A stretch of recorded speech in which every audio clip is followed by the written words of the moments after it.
Vula family. How are you doing? Welcome to our program and to our new lesson that we have for you today.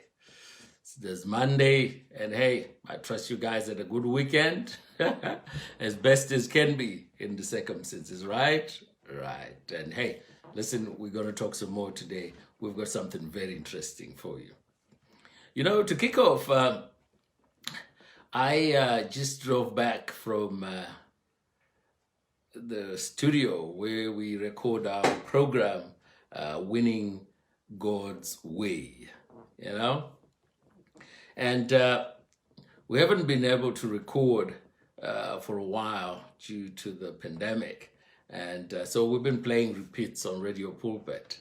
And well, two things come out of that. First is that, well, repeats are good in the sense that, you know, repetition is one of the tools that we recommend in coaching to get yourself up to speed, right? Right. But secondly, obviously, those who had missed the episodes were able now to watch and were able to listen and get the benefit of it. So there's been some method in this. All right, but as I came back and then I saw all those people who were manning roadblocks, etc., I realized that, you know, there are people who've been on the front line of this pandemic. The medical staff, the police, the armies, all those people who have taken a frontline seat, as it were. These are people who've literally risked their lives, right? You hear stories of medical staff actually driving back home at night, sleeping in their cars, not wanting to go inside the home for fear that they might infect their loved ones. You know, they've really sacrificed for you and me.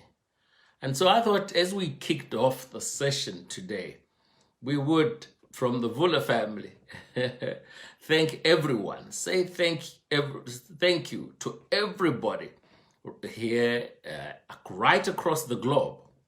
Everyone who took that frontline position and helped protect people. Yes, lives were lost, but it could have been worse. So we want to thank those people. I know with time, after all this is over, there will be movies about it, stories will be told. But whilst we are still here in this time, I think it's important for us to recognize those people for what they have done and to say to them, thank you and thank you very much. I thought I would just start off with that because I felt really compelled hearing stories from people of what they have been doing during this period whilst we have been in our homes.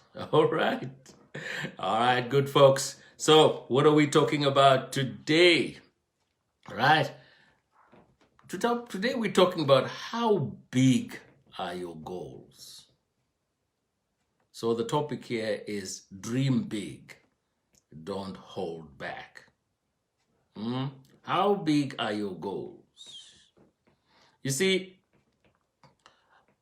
your goals, your dreams are designed to help you grow. So in coaching, we always tell people that, yes, when you craft your goals, when you pursue your goals, yes, there's a selfish reason there. You want to achieve things which will help you in life to become, to own the car that you've been dreaming of, the house, etc. But behind all that is what I would like to call a bigger picture. And that is your goals will make you grow. They make you a better person. As you achieve each milestone, as you climb past each obstacle, you become better as a person. You develop broader shoulders, as we would like to say. And so your goals are very key in that respect to help you grow. So for people who have the habit of setting goals and pursuing goals, you can even see in their attitude in life how they have grown and how you can grow. And it's never too late, even if you didn't do that in the past. When you start setting goals and you achieve them, you get past obstacles, you become better and better and better as a person. So I would urge you to have set goals as a habit and pursue them. You won't regret, I can tell you that. All right. So I always say to people, when you're setting goals, dream big. Set big goals. Ask for more from life. Ask for more. Don't hold back and say, oh, I'll get by with a little. No, ask for the big things. You know, I read a little poem. It's called My Wage. And I thought I would share that with you because it speaks to what I'm talking about right now. And this is what it said. It's a poem by Jesse Rittenhouse. It says, I bargained with life for a penny, and life would pay no more. However, I begged at evening when I counted my scanty score. For life is just an employer. He gives you what you ask. But once you have set the wages, why, you must bear the task. I worked for a menial's hire, only to learn, dismayed, that any wage I had asked for of life, life would have paid. I love that poem. I asked for a penny, only to learn, dismayed, that any wage I would have asked for, life would have given me. It's such a fantastic poem. Look for it and read it. Because it's saying to you, when you set your goals, when you dream, set big goals. Dream big. You, where you stand right now, can't say the outcome. But if you apply yourself, if you ask life for what, it will give you. I like that. And I would like you guys to feed that attitude into your children. Feed that attitude. Don't ask for a penny. Bargain for more. And of course, be prepared to work for it. It doesn't come while you're sleeping, but you've asked for more. You see, as I said, life will give you what you bargain for. So if you bargain for a penny, guess what life will give you? A penny.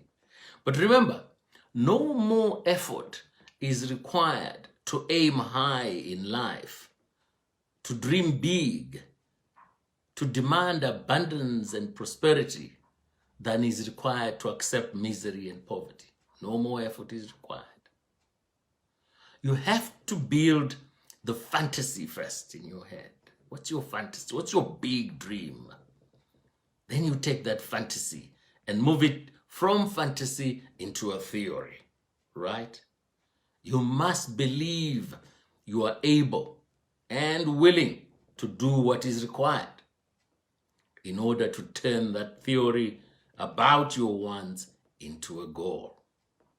Now, this is the kicker.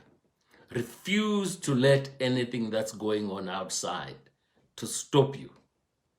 Not the environment, not conditions, not circumstances, not your friends, not your neighbors. Refuse. Stay with your goal.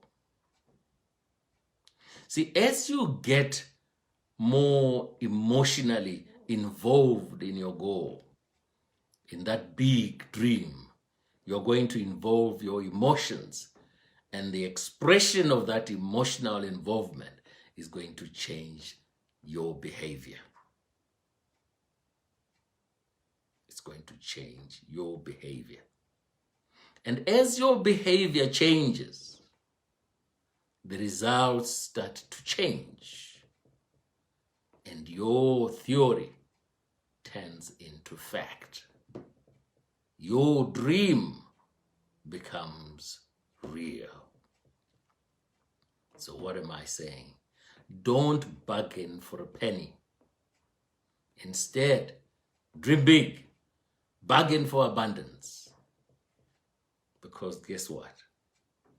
Life will give you what you ask for. Teach this to your kids. This is George.